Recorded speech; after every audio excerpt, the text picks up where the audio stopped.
Okay, so here we are. I'm recording this, I'm recording my second video of the weekend here. Basically recording it the day of, so that's good. I don't have anything to worry about. I mean, it's not going to take me 4 hours to record, good 12 minutes of footage here.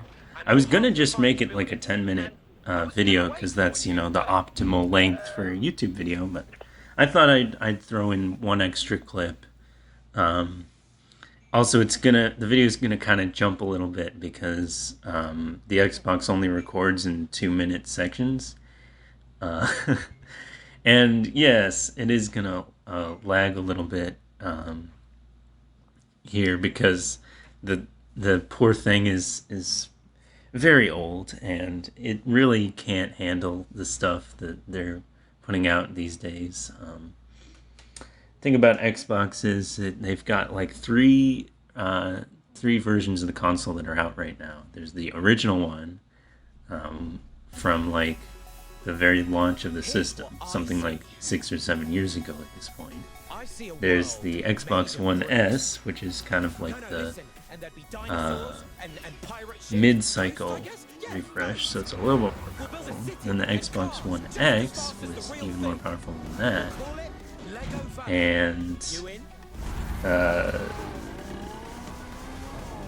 And people called that one the mid-cycle refresh, but it was actually the middle of the end cycle refresh.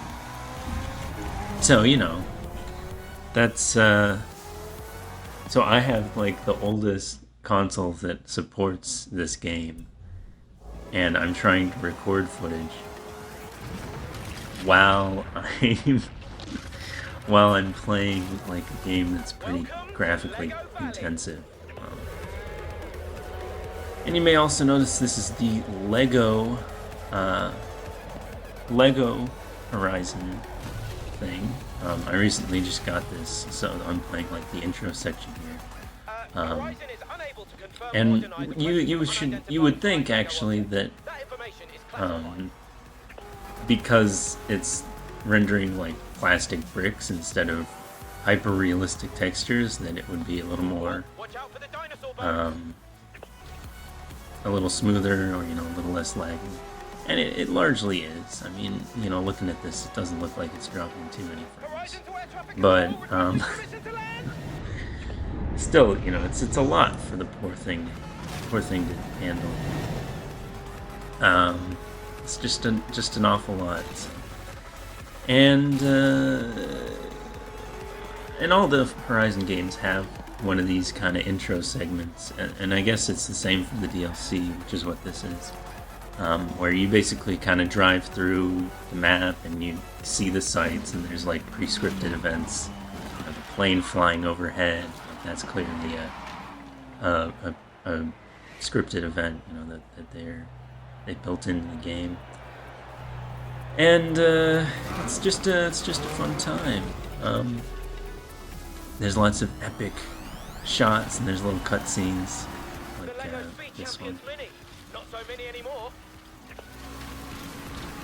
Boop. So it's just a fun time. You got all these epic slow-mos that show the cars going over jumps and stuff. And you need a place to live. And basically the reason I like playing, Forza Horizon is for the like destruction, the destructible terrain. Oh wow, that was quick. All right, yeah. So you'll notice that the video jumps around because I had to like stop and push the record button again, and then drive and play the game for a little bit. Really, the stuff I do for this channel, it's just absurd, The conditions I work under. So yeah, I guess the goal of this thing is to build your house out of Lego bricks, and you get the Lego bricks by doing challenges and stuff. So that's what I'm doing here.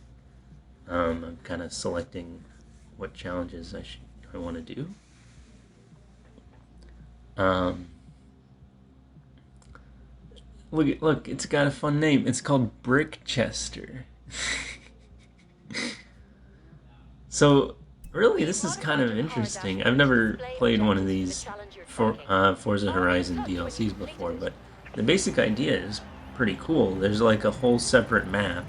They build a whole new map that you can access from the main world. You just kind of drive to the location and push the X button.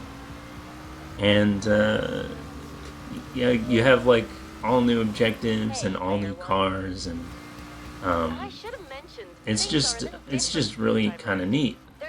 I mean, especially with this one, I don't think they ever really did anything exactly like this. I mean, they have like a Hot Wheels tie-in for one of the games, I think, but never Lego. That's new, and I almost didn't believe that this was a real thing when I was looking at the announcement and stuff. But sure enough, it is. The tech will lose you if you drive backwards or leave the road. Sorry. Sure enough, it is. And yeah, it's just a good time. I love driving through just the fields and destroying the fences and the trees. But this is, it is kind of weird that they still do have some realistic stuff. Like there's real trees right next to the Lego trees. I mean, you're seeing that, right? Isn't that kind of bonkers? Or like the road. Oh, look at the road. It's like a realistic tarmac, an asphalt road, proper road.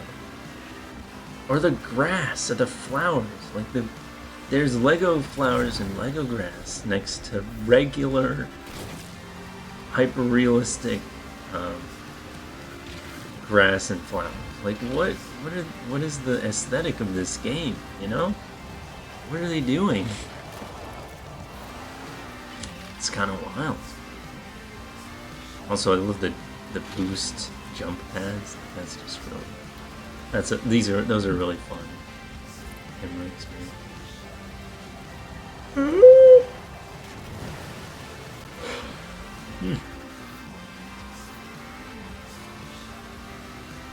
But yeah, I mean, they set you up with a car, and I have to wonder how many cars you can even get in this game. Like, is every single car in the game, did they redo all of that in Lego? Or did they only, redo some of them? Did they do new cars in Lego? Like, what are they going for? And then, like, people, like, that's a regular person just hanging out next to a bunch of Lego stuff. I mean, what are we doing here, Doesn't make sense. Doesn't make sense. You're back listening to Pulse. So, I guess it's welcome. I'll grant you that it's fun, though. I mean, the car is kind of floaty, and because it's made of Lego, it's not actually that heavy. It's made of plastic. So, if you're like trying to get air or do jumps or whatever, you just go way further than a normal car would. And that's a lot. So I think for this one, there was an objective to just get to the place fast. And unfortunately, I don't think I ended up making it to the place. I'm not sure if they had these in the base game or not. I'm not too clear on it, but it was a lot of fun. A lot of fun just trying. And then you'll just run into a tree. Just a normal tree. The water, look at the water. Like, you think about what Lego depictions of water look like. It's flat blue, and then the bubbles are those little stud pieces. Why couldn't they redo it further? I mean, I guess maybe it's like an engine problem or something. They had to, like they couldn't fundamentally change the base stuff that they simulate. Like, oh, the water effects. We can't build a whole new water engine just just for this DLC pack that less than 10% of people are even gonna play. That was an interesting pop-up, by the way. Um, getting to like the starter house before, well, the plot where your starter house is gonna go. That's like a rare achievement because nobody bought this thing.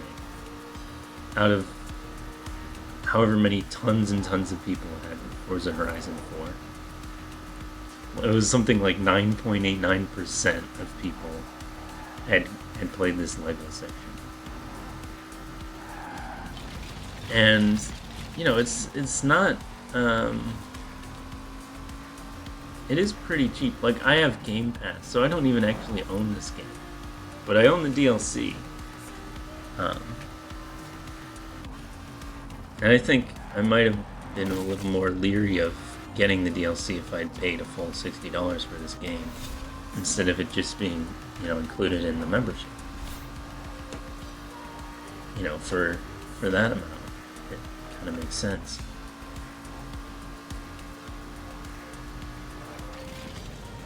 There are games that I have paid full price for, or I've paid real money for, to own, and those games, some of them I don't even play them, like BioShock Infinite. Never got through that one section of BioShock Infinite. I don't know what the ending is. And that's an old game. That's a very old game, and I never finished it. I never beat it. I never played the original Bioshocks. I wonder if you're supposed to play the originals before the sequels. Um, I think it probably doesn't much matter in this case because it sounds like, oh, oops, ran out of gameplay footage. Um, let me just finish my sentence here. But it sounds like they set each new game in a new location, so it doesn't seem like the kind of thing where you have to play them all in order to understand what's going on. And I kind of thought that you weren't supposed to understand um, what was going on. So, yeah.